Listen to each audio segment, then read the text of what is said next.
કેવી સરસ છે સાહેબ. તમે શ્યામ થઈને ફૂંકો તો મને વાંસળી બનાવો, અને તમે આબ થઈને વ્યાપો તો મને વાદળી બનાવો. કૃષ્ણ તું ગમે તે સ્વરૂપે હોય, મને તારી જોડે રાખ, એવી ભાવના છે.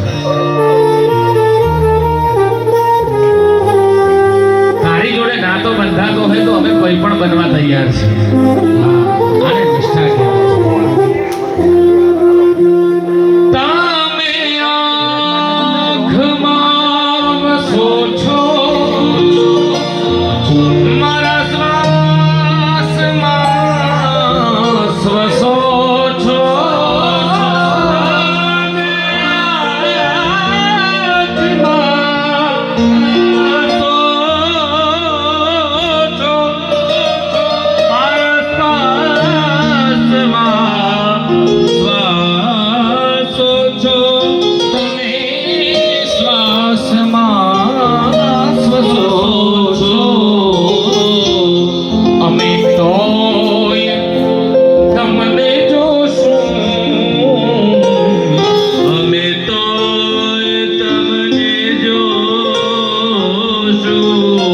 ભલે આંધળી બના